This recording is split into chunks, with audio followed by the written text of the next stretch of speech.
Navigating the world of personal finance can be overwhelming, even for an adult who's got quite a bit of experience in the working world. Yet with some smart planning, a good strategy, and understanding the basics, you should be able to develop the money management skills that you need to get your finances under control. And that's what I'm going to be discussing in today's show with Australia's leading finance columnist, Effie Zahos. Now, while many people listen to this podcast because they're interested in property investing, if you think about it, money management is a critical part of any type of investing, and especially real estate investing. You need good money management to save for your first deposit. And once you own a property or two, money management is even more important. I see many investors getting into property because they want more cash flow. But because they haven't learned money management or cash flow management before taking on the financial commitment of real estate investment, then suddenly taking on this extra debt, this extra commitment creates more stress, more strain.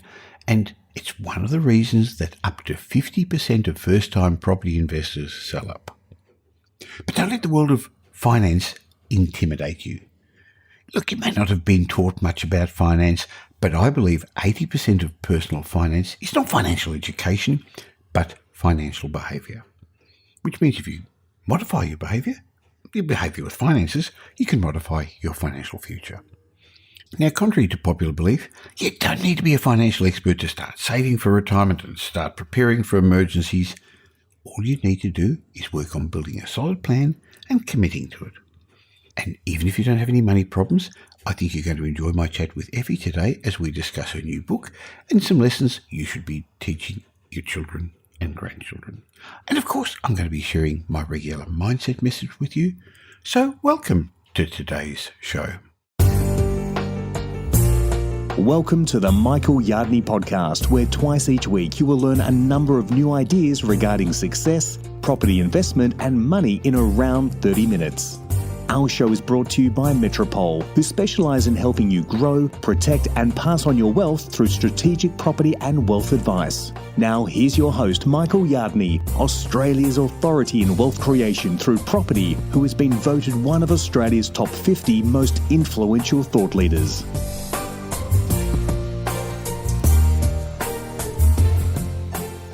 The COVID pandemic impacted just about every Australian. Some people managed to cope well financially. Others did even better financially. They turned lemons into lemonade. However, many Australians ran into financial difficulty, with some only just managing to stay afloat by raiding their super or putting a pause on their debt. It was just another example of how the rich are getting richer, and they did so by understanding the way money and finance works. Now, you know that one of the aims of my podcast and my blogs is to make more and more Australians financially fluent and help them get control of their finances. So I was really pleased to hear that leading Australian finance commentator and author Effie Zahos has published a new book, and she's called it Ditch the Debt and Get Rich. Effie Zahos is one of Australia's leading personal finance commentators, and with more than 2 decades of helping Australians, ordinary mums and dads, make the most of their money, I was excited to have her now as my guest. She's a regular expert on Channel 9's Today Show. She's on the radio. She was editor of Money Magazine, now editor-at-large of CanStar. So welcome, Effie. Thank you very much, Michael. And I have known you for such a long time too. I have regularly relied on your expertise for the property market and continue to do so to this day and age. So it's lovely. I think this is the first time I've been on your podcast. But it is the first time, and let's not make it the last. And may I say, congratulations on the publication of your latest book, because I know how much work is involved in it. But before we get into the message you'd like to share with Australians, I'd like to find out a bit more about you. I guess if we're going to listen to somebody, if we're going to take advice from somebody about anything in life, and particularly about money, why should we listen to you? Tell us a bit about your journey. Yeah, I think that is a really good place to start, because if you're going to receive any type of financial information or any type of information, it is only as good as the credibility of that person. And that's one of my biggest tips. Everybody's a salesperson as far as I feel. Everybody is, no matter what, something's coming out. So it's important you as a consumer to have that edge ahead. So it's important to understand who is giving you this information or advice. Now, I'm not a financial advisor, but with anything you do, it's important to know that. I think for me, the journey for financial literacy started at a very young age, in the sense that My parents are migrants with a name like Effie, yes, Greek background. They worked very, very hard, very, very hard. Financial literacy for them, wasn't there. My mother left school in year 2, actually. She had so many siblings that she was basically, typical situation in a little village, raising them and so on. Cut a long story short, I learned just from my own parents how hard they worked. And because, I'll be honest, they were not that financially savvy with their money, it taught me that I had to be. And I have been very, very independent all my life. And look, I did a Bachelor of Economics at UQ, and I basically fell into banking as a graduate trainee, but it wasn't until I met Paul Clitheroe. I remember going for a job interview with him. I was on a really good wicket as a graduate trainee, a great income, and it virtually went half when I went to see Paul. And I remember Paul's tip to me, it was amazing. I sat in this interview and I've written about this. He said to me, Effie, you know what, my biggest tip here for you, and I'm sitting there thinking, yeah, what is it, Paul? You're the guru of finance. What is it? It's not what you earn that counts, it's what you spend. And basically after that, he said, I'm happy to give you a job but at half your salary. And I thought, oh, gosh, he's got me at half the salary now. For me, I have done well and made the most of the income I have got and are the best financial version of myself. And I've realised, I've been talking money since the days, I think the very first time Kerry-Ann Kennelly had me on the midday show, and I was talking back then. And money wasn't talked about then. Now, money, it's everywhere. It's the movement on Reddit. It's GameStop. People are going the other way, which is great. But for me, it came money lessons learned as a kid. And I thought, I actually could do better here. And for me, it's all been about financial independence, being the best financial version of myself. I like the idea. Interestingly, I came from migrant parents. In fact, I came to Australia at the age of 3, and my parents weren't good with money either. So a lot of this resonated. Interestingly, coming from a Jewish background, a lot of my parents' friends were wealthy. They had factories, they owned property. And so I saw that rich dad, poor dad thing. My friends' parents went on holidays. They had a car. They had the lifestyle that I wanted. So I similarly understood that what I learned from my parents wasn't the best. They were good and well-intentioned, but I think that's one of the lessons that you've been teaching, that we are the mentors for our children. Things they hear, things they see, Absolutely. things they experience. Yeah. So we're not only doing this for us personally, but we're doing it for our kids and our grandkids. Yeah, absolutely. And don't get me wrong, I never went without. In fact, I actually thought we were millionaires or whatever. I thought we were extremely wealthy because my parents went the other way and didn't talk money to us.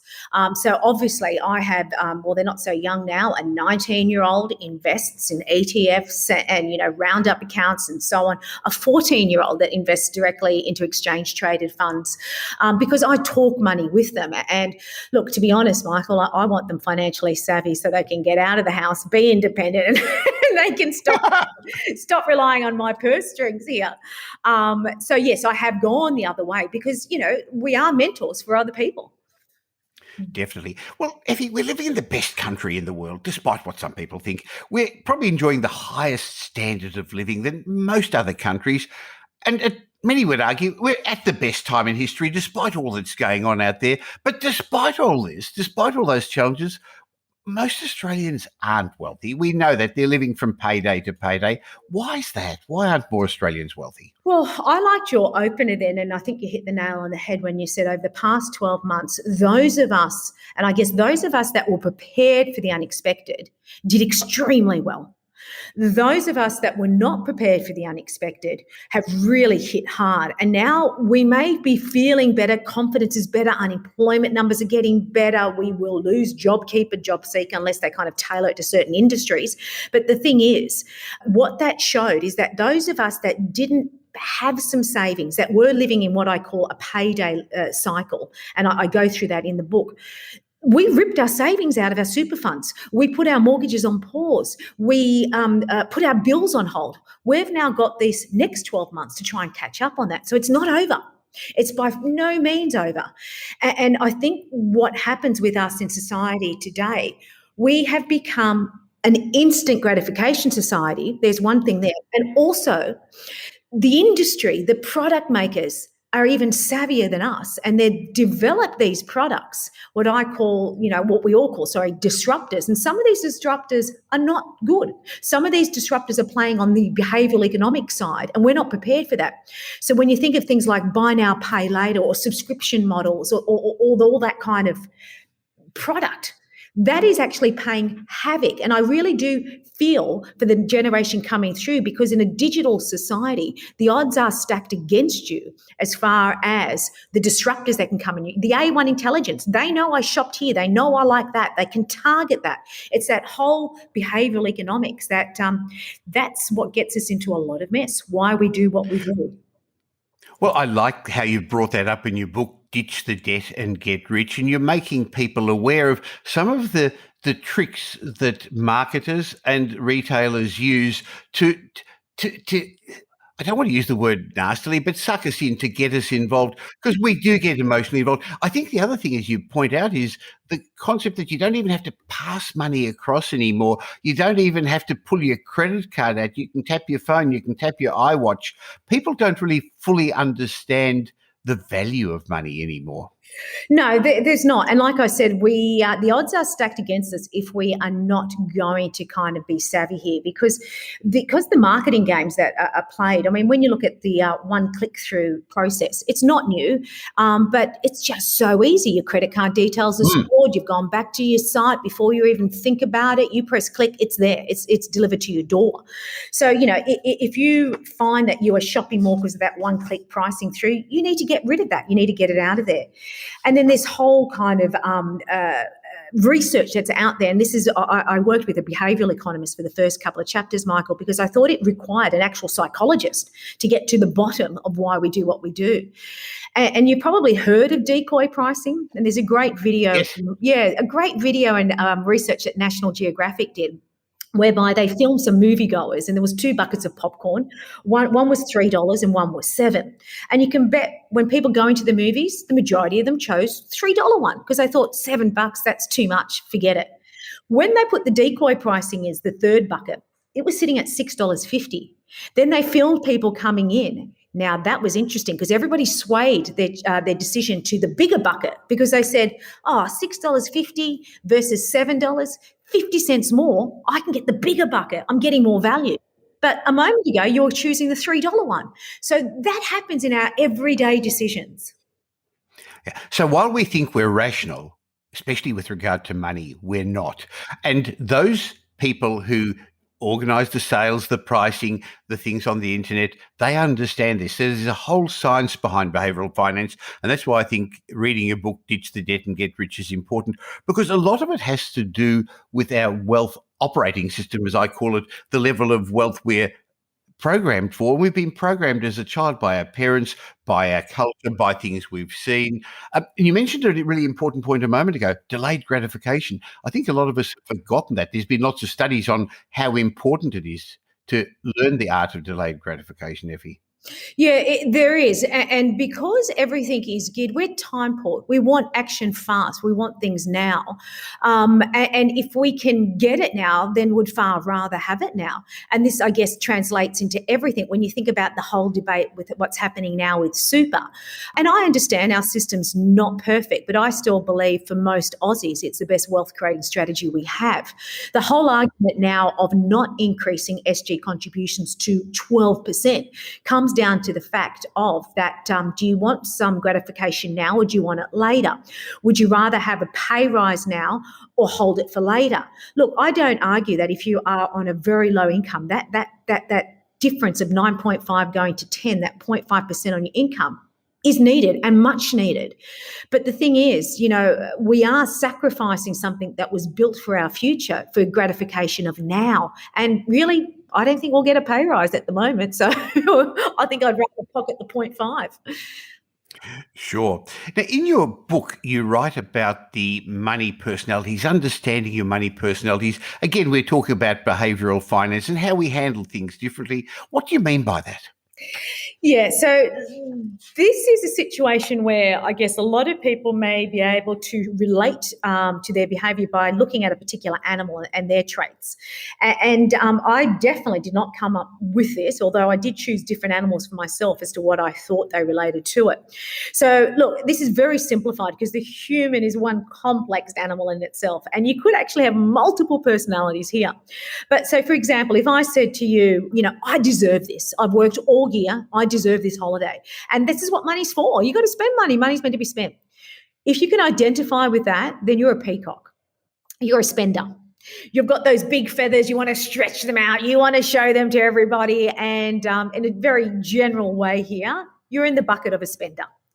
On the other, I like that analogy. You like that? Well, I don't know. If I had to say, what animal would you be? Are you? Oh, sure. I'm not. Let's go through them all, then I'll tell you at the end. So that's the peacock.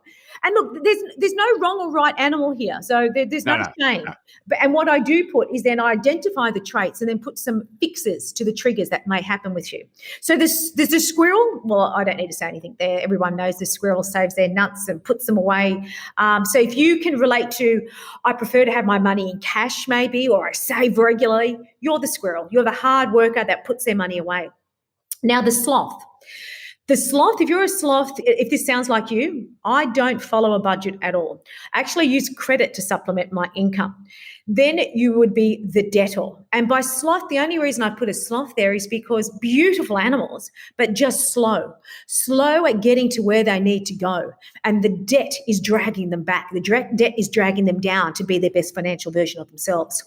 You then have an owl, and no guessing what that it is, very wise. You check your investments every day. I am actually on the border of that. If I told you the amount of times I checked my investments, you would think I'd have some disorder. I do regularly check my investments. But that shows you've got to understand how you think, why you think, and how that will influence your decisions. So that's why I find this very, very useful, because we don't realize how much these subconscious, unconscious decision-making processes are that affect what you do every day. Exactly. And the final one is, if you're a gunner, I'm going to do this, I'm going to do that, I'm going to check my super statements, I'm going to roll them all into one fund, but you don't, then you're the avoider, you're an ostrich. And like I said, you could be a combination of these. And what would be very interesting is, if you're a sloth and your partner's a peacock, good luck to you.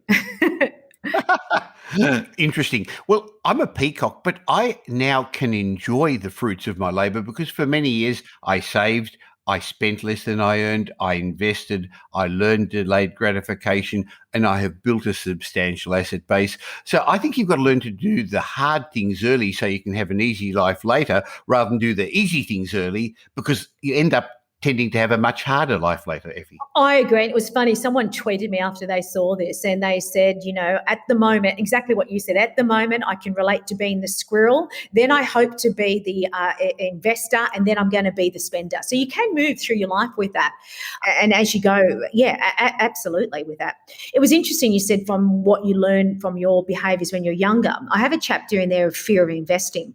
So the fear of jumping in for me when I was much younger was greater than the fear of missing out, FOMO. So I know a lot of people jump in because they're scared. Oh my goodness, I've seen, say, after share price, it's going up, I've got to jump in and do it. So that's FOMO, fear of missing out.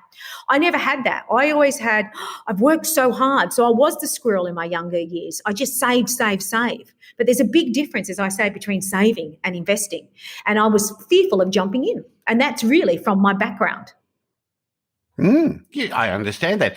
So we're talking about your new book, Ditch the Debt and Get Rich, and we'll talk a minute about how people can find it, and I'll leave a link in the show notes so people can find that book. But I think the last year or two has shown a lot of us that we are living from payday to payday.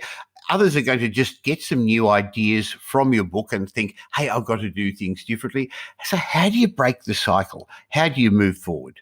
Yeah, I do have a chapter in there where it says payday cycle, a life cycle. You get paid, you feel rich, you blow it, and so on. So it shows this loop. Now, in that loop, you'll notice there is no arrow there where you actually paid yourself first. A lot of us do, a lot of us don't. A lot of us dip into that account and use it for other things. The most important thing is that you do set yourself up for failure. If you are trying to save for something, but then life throws a curveball, and that could be, I don't know, your child now needs a computer because school have asked for it, your car's blown the tyre, whatever, and you haven't got that cash cushion, you're in a bit of trouble. And so I talk about a bare bones budget.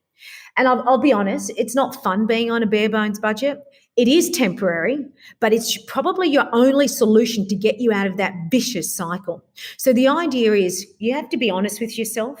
Sit down and put a list of all your essentials. And essentials, I mean essentials, your rent or your mortgage, your electricity, your food. Everything else, cross it out, stop it, unsubscribe, cut the payments, put them on pause. I know it's a pain, and it will be a pain, but it will be money and time well spent in that regard. You need to stay on this and make only minimum payments as well.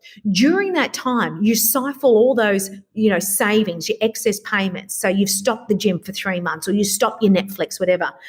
Put all that surplus into a cash cushion account and see how much you can make in that 2 or 3 month period.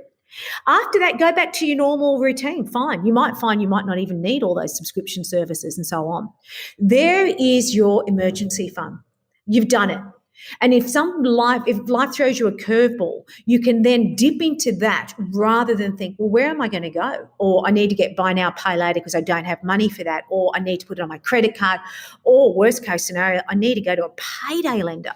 So that helps you set that up. So I kind of go through the process of how to get off that payday life cycle by setting up a bare bones budget. Now, one of the big mistakes I see people make is have a credit card and think the money in their credit limit's theirs. No, it's not. It's the bank's, and you're paying them for the privilege of using their money until you get your next payday. What are the other big mistakes, financial mistakes you're seeing, money mistakes you're seeing people make, Effie? Yeah. So look, that's one. Although it's interesting to see credit card data is showing, it coming down. Overall, yes, isn't it? Over the past year, the trend has been for credit card debt to be in a declining mode. We did see the numbers come out over Christmas jump up, and that's to be expected. It's silly season. Kids go back to school. So, I expect the next month to be like that, but then it should resume its downward trend. But what's happening on the other side, we may be paying off our debt here, but it's mostly, I would imagine, more people my age and above that may be still going towards credit cards, but millennials have certainly conquered the market with buy now, pay later. Now, that's increasing tremendously. And look, I have no problems if I had to do an analysis, which I do. I show an analysis as to, the cheapest form of credit. If I'm going to use buy now, pay later correctly, I can't fault it. There is no interest. If I pay it off on time, there's no late fees. That's not the problem. I'm not arguing that. What I find with these facilities, it is one of those disruptors I spoke about earlier, and it can change your spending habits. And the red flags are, if you've got a buy now, pay later on the go all the time, that's a red flag. It means, why don't you have the cash to do that? Is it making you spend more than you normally would? Is it stopping you from saving or investing? So they're problems as well. So they're on the credit side, the money mistakes we have. The other ones are trying to pay off, or trying to save when you've got these bad debts. Forget about saving. Forget about that at the moment. Knock off your debts first. And obviously, if you are trying to save, don't forget your mortgage is a debt. And it's non-tax deductible. So maybe save in your offset or redraw facility there, then look for even an online account that's paying nothing at the moment. That makes a lot of sense. Now, I've written a lot about the psychology of wealth, and my book, Rich Habits, Poor Habits, has done very well and been translated into 5 languages. But I also was excited to hear that you're thinking about think rich to be rich. Of course, it's not surprising that we have similar philosophies about how the rich think differently to the average Australian. What were you getting at in your section there of that book, of your new book, when you talked about think rich to be rich? So that chapter is all about, and the whole book really is more on the positive side. I can do this. Stop saying I can't. The moment you say you can't, well, that's it. You've already answered it. You're not going to do anything. If you get that positive motivation, then you jump into it with a better mindset. And a lot of people, say, "Look, what's the point? I'm in so much mess. I'm just going to keep on going like this." Well, you're in control of your affairs. You draw the line. So instead of saying, "Oh, bummer, I can't go out," well, say, "I choose not to go out this weekend. I choose to do this." And that's empowering. Turn those sentences around. So, I can't invest because I don't have money. Well, actually, you can invest, and you can invest with as little as $100. So I take people through that principle as to, if only you did that when you said you were going to, where would you be now? And even if you are later in your life, it still has an impact, and give the options of, well, what can you invest in, how? I mean, the compound interest, I don't need to tell people that. I'm sure your listeners know the magic of compound interest. But when you see it in action, it gives you that excitement to think, wow, and that's your driver to continue doing what you do. Well, you've written about compound interest in many of your writings over the years. I remember you writing that the great Albert Einstein said compound interest is the eighth wonder of the world. He who understands it earns it. He who doesn't pays it, because your debts compound in the other direction, don't they? So it's an important principle to understand, but most of us don't. Yeah, they don't. And when you look at your mortgage, we sign up for 25 years and 30 years terms. Most people, of course, don't have that. Either they're refinancing or they have paid it off, which is great. But you're right, compound interest works the other way. Your interest is calculated on the daily balance and charged monthly in arrears. You've really got to soak that in, because when you do, you realise, actually, if I put $100 in, it will make a difference, because it lowers your balance by $100. So the next day, your interest is calculated on $100 less. And I think one of the most statistics that I saw or analysis was from JP Morgan, where it just really honed in the importance of saving little and saving often. They did a calculation, and it was like, if you saved between the ages of 25 to 35, only that 10-year period, you would end up having more money than someone who started saving at 35 until retirement. Now, that was because 10 years savings would give you more than that. But they did it at 7%. It's going to be hard to find a 7% return now. So I played around with the figures, and I thought, well, I wonder if it went down to 5, what it would be. It worked out the other way, that way. But the amount that your own money is doing the heavy lifting versus what your money is doing outweighs it. So it hits home. Now, I read a lot of your writings over the years, and I remember you also talking about the concept that it's not what you earn that matters, but it's how much you spend. Because some people are going to be listening to that and say, oh, that's easy for them to say because they're getting a lot of money. I'm not earning as much. That's not the right way to think, is it? Absolutely not. And like I said, I mean, over 25 years, I've done my share of consolidations. I mean, even as a working in a bank in branches and helping people consolidate their debts, I have seen people on $60,000, on $50,000 do rings around people who are earning $250,000. Look, no doubt it's harder to survive on a $30,000, $40,000 income. It's impossible depending on what state you are in. Putting this into context about it's not what you earn that counts, it's what you spend. I find most of the disaster happens with our spending. And the more we earn, the more we spend. We become accustomed to it. And actually, this was in my book that I wrote for More Women's Skill, From Converse to Louboutins. I talk about the fact that why is it the more you earn, the more you spend? We become time poor. We've got the money in the sense that, we take $1,000 in an account that has 5,000 in it. It's not going to hurt as much as if it had 2,000. We outsource a lot of things because we don't have time. And then you get into that vicious cycle of, I am earning more, but where is it going? It's the spending. It's that bracket creep, isn't it? Yeah. I now need a bigger home to keep up with the Joneses. I need a fancier car. Hey, my iPhone's 2 years old. I've already missed last year's update. So the good news, as we've said a couple of times, is some financial discipline early in life will allow people to have those enjoyments later on. I think you've got to learn to say no, don't you? Yes. That is the key to everything. Learning to say no. No, I don't need that. And it can be a case when I have this 48-hour rule that if I really see something I want, I've got to wait 48 hours. And in that 48 hours, I've got to ask myself, okay, do I need it or do I want it? Okay, if I need it, can I borrow it? Can I buy it secondhand? Can I swap someone for something else? Can I get this without paying for it? If after 48 hours I still want it, then go for it. Your mind's beating you. But at least you gave yourself that chance, that buffer to reassess your trigger. I fully agree. So don't click. You can put it in your shopping cart online, but don't click the next button to go ahead. If you come back the next day and you still really need it, and if it's a bigger, more expensive item, probably leave it more than 24 hours before you come back to it. I think another trick that you've taught people over the years is to put your savings on autopilot, because if you have to think about it each week, each month, you're not going to do it, are you, Effie? Absolutely. You do need to pay yourself first and treat that as a bill. It's not negotiable. You can't say, well, I need to filter it there. I need to take it there, steal it out of this budget and so on. You need to actually, and this is not new. It's been around, the envelope system. It's translated to a bucket system. It's translated to accounts.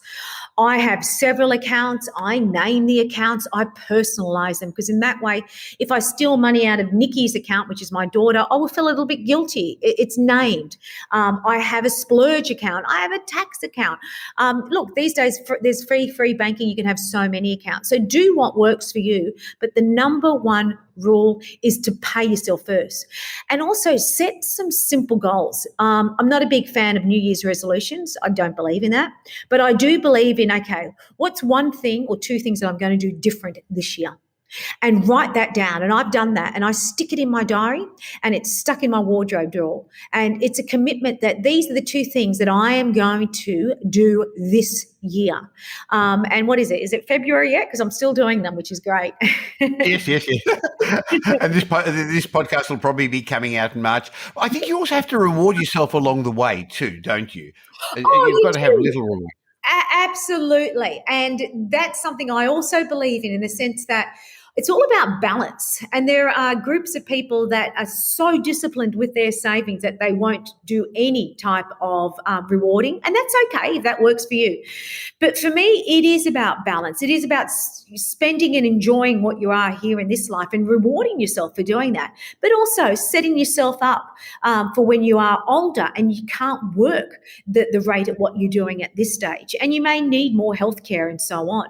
My biggest scare is, retiring in a polyester outfit and drinking cask wine in retirement. So I'm really hell-bent on making sure I'm not in that situation.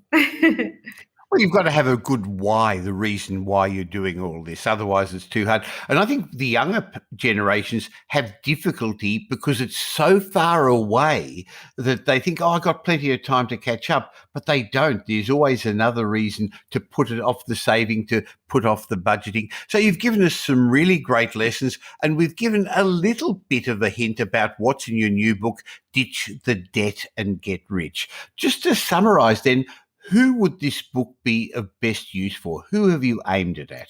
So, look, this book is really for people who want a solution, who want to see facts, figures. There's more strategies in this book than in my previous ones. I would say if you are a savvy investor, you won't need this book. I would say if you are a person that needs, that is a little bit financially savvy but needs a nudge to get there, this is ideal. I would say if you have always wanted to be a better financial version of yourself, then this is the book for you. Especially if you are in debt, then that's a no-brainer. But even if you don't have debt, but you have got that fear of jumping in or not too sure about investing, perfect for you. But if you're, buying and hedging your bets already, and you've gone onto Reddit and you've done that, you don't need this book. Now, at the moment, bookshops aren't always carrying as large a stock, and it's hard to get into stores. So where's the best place to get your own copy of Ditch the Debt and Get Rich? Okay, so you can. It is at the moment at all good bookstores. So Booktopia, you can go straight there. Even just Google it and you'll find the different suppliers. Ditch your debt and get rich. You'll be able to get it that way. Or you can go straight to the publisher at rmedia.com.au. Well, I'll leave a link in the show notes. And Effie, Thank you so much for giving generously of your time. You've helped a lot of Australians get out of their debts and move forward. And I hope your new book's going to help a whole new generation of Australians. Look forward to having a chat with you again real soon. Thanks, Michael, and thank you for all your years of expertise in writing for all the different titles I've been with as well. Thank you. My pleasure. In a moment, I'm going to share my mindset message with you. But before I do, following on with my chat with Effie, I want to just make you aware that even though you probably know that Metropole are Australia's leading property strategists and we give general wealth advice, you may not be aware that we have a financial planning arm, a licensed financial planning business. I'm not a financial planner, but I have an interest in this business, which helps just our general holistic approach to help clients grow, protect and pass on their wealth. So I believe moving forward in the new financial era, you're going to require more than just a buyer's agent. You're going to require more than a property strategist. You need a holistic approach to grow, protect and pass on your wealth. So go to metropole.com.au. You can find out about our range of services. So whether you're a beginning investor, just wanting to get into the market, an experienced investor wanting to grow your portfolio, if you're looking for some wealth advice through Ken Race's Wealth Advisory Service, or business advice through Mark Creedon's Business Accelerator Mastermind, or financial planning advice, we have a range of services, but they all link in together to help people grow, protect and pass on their wealth. And you will have a central point of contact to join all the dots and keep it all working. Why not go to metropole.com.au, find out about how we could help you grow, protect and pass on your wealth. I look forward to being part of your wealth creation journey. Now here's Michael's mindset message. Remember, a change in your thinking will lead to a change in your life. Today I'd like to chat about why some people aren't as financially secure as they could be. It's something I read in a great article by Morgan Housel, who writes for the Collaborative Fund. He started telling a story about a weight loss study. Now, what's this got to do with property investment and success? Listen in, you'll understand. He explained that the fitness industry is a $30 billion industry in the United States. Yet, despite that, almost 40% of Americans are obese. And he asked, how do you reconcile those figures? You could say a lot of people don't exercise, or they aren't exercising enough, or they aren't doing the right exercise. And all those three things are correct. Yet a group of researchers found a fourth reason why, despite such a big industry, the weight loss industry, the fitness industry, 40% of Americans were obese. And they found the majority of those exercising for weight loss either lose no weight or not nearly as much as they should. And the reason the researchers found is simple. Exercising makes you feel like you've accomplished something healthy, which you then rationalise in a post-workout food binge. While eating a pizza after sitting on the couch all day might bring guilt, doing it after you've had a jog, well, that feels justified as a treat, doesn't it? A lot of exercise can be offset by a lot of food, of course, and that's what we do. And we do it because exercising gives us a license to eat more. These aren't small numbers. Apparently, food compensation seduces its way into 90% of exercisers' lives. And another study found that people fresh from the gym overestimate the energy they've used by up to 400% and ate more than twice as many calories than they'd just burned off. Something obvious but hard to deal with in real time is that exercise only works when its gains are cashed in. You can't measure the benefit of exercise merely by looking at how much you sweat, said Morgan Housel. Okay, back to what's all this got to do with property and investing and money? I'll tell you in a sec, because what he was saying was that the gap between what you gain and how much you avoid offsetting the gain is the figure that matters the most. So again, why am I telling you this? Because the same goes with money and saving money. Sure, wages haven't gone up much in the last couple of years, but over the last couple of decades, even adjusted for inflation, wages in Australia are at an all-time high. Having said that, the recent financial challenges many Australians have experienced because of coronavirus, cutting back working hours or losing jobs, has shown us that most Australians don't have much savings. They've got very little saved for retirement. So again, how do you reconcile those figures? I guess the same as we do with obesity. Financial well-being can't be measured merely by looking at how much you earn. The gap between what you earn and how much you avoid offsetting those earnings is the figure that matters the most. And even though the majority of Australians earn more today than ever before, it might not feel that way because the gains have been offset by higher spending. Look, just to generalise a bit, when I grew up in the 1950s, camping was an acceptable vacation. Hand-me-down clothes were very acceptable. Living in what used to be a 9-square home, 90 square metre home, which is the size of a large 2-bedroom apartment today, that was an acceptable size house.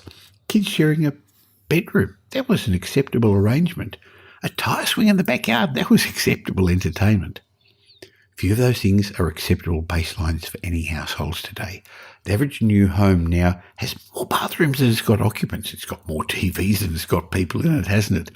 The average household's real wage gain over the last half a century has just been spent. The household savings rate fell during a period when income rose. Now, you can't blame people for this. Spending more when your income rises is as tempting as eating more after exercise. It feels earned. It feels justified. And this is doubly true for spending because people's lifestyle expectations are driven by others, their friends, their peers, the people around them. When everyone else spends more, you feel entitled to spend more. But all savings relies on the ability to receive an extra dollar and say, I could spend this, and spending is great, but I'm not going to. It's the same as turning down a big meal after exercising. And believe me, I know it's just as hard. I have difficulty with that too. It might seem obvious that savings is your ability to reject what you could spend, but the majority of financial goals are about earning more, better investment returns, higher paying career. Now, there's nothing wrong with that. Earning more is wonderful, just like exercise. You just shouldn't lose sight of the fact that earning more will do little to build your wealth if every dollar is offset by spending another dollar. The world is filled with the financial equivalents of athletes who finish every workout with 4 Big Macs. Wealth at every income level has less to do with your gains and more to do with your ability to leave the gains alone without cashing them in. So, reading Morgan Housel's article, 3 points stick out. Learning to contently live with less has the same effect as growing your income, but it's often easier and you're more in control of that. Another lesson is money is often a negative art. It has a lot to do with actions you don't take and things that you avoid. And the third lesson is everything has a price. And prices aren't always clear. The price of exercise isn't just the workout, it's avoiding the post-workout appetite. And it's the same in money and in finance, isn't it? The price of building wealth isn't just the trouble of earning more money, it's about avoiding the post-earnings urge to spend what you haven't accumulated. So, Morgan Housel's a great author at Collaborative Fund. He writes some very clever things about behavioural finance because it's the way we think and the way we treat money that decides what our financial situation is going to be in the future. I hope you got something out of this and you've learned some things about the way you spend. Remember, wealth is what you don't spend. I hope you have a bit of a better understanding of finance basics now that you've heard my chat with Effie. And if you got some benefit from it, or particularly if you know somebody who'd get some benefit from it, because there are so many people out there who are struggling with their money management, please tell them about this show. You can either use the share button on any podcast app or just do the old-fashioned way and tell people. Of course, you could leave a review on iTunes or wherever you listen to this, and you could tell the world. And if you do, and I read it out, I'd love to say thank you by gifting you one of my books. And a recent 5-star review I got was from Sam Sue, who left a review on Apple Podcasts saying, "Hi, Michael. My husband and I are existing clients of Metropole." Well, thank you, Sam. As she went on to say, we listened to your podcast for years before deciding to take action by speaking to your Metropole team. We purchased our first investment property and have every intention to continue our journey with your team. Thank you for your sensible and realistic advice, Sam says. Very much aligns with our investing philosophy. If you decide to read this review of our podcast, I'd like to pay it forward and gift my book to another listener since I already have all your books. We look forward to growing your wealth with your team and thank you for sharing your wisdom. Well, that's such a nice gesture, Sam. I look forward to being part of your wealth creation journey as well. And I hope to catch you, the person listening to this podcast, again real soon. You can get me in between the podcasts every day on my property update briefing. Just subscribe at propertyupdate.com.au if you don't already, or on social media. Just look for Michael Yardney. And if you want daily exclusive content, just short snippets every day, why not join our private Facebook group? Go to Facebook, look up Property Update, and go to the Property Update Facebook group, and you'll hear from me most days. Look forward to catching up with you again real soon. In the meantime, have a great week. Make it a great week. Thanks for listening to this episode of the Michael Yardney podcast, which was brought to you by Metropole, who help their clients grow, protect, and pass on their wealth through strategic property and wealth advice. If you like what you heard and don't already subscribe, you'll find us on iTunes or on your favourite Android app as the Michael Yardney podcast. Watch out for our next show, which comes to you twice a week, and you'll learn some new ideas about property investment, success, and money in around 30 minutes. To get more of Michael's thoughts, go across to www.propertyupdate.com.au and sign up for his daily morning briefing, and you'll hear from not only Michael but a group of leading property success and money experts. And just a reminder that the information you heard in this show today is general educational advice and not specific investment advice, as we don't know your personal circumstances. If you're looking for specific advice, why not ask the team at Metropole to help you?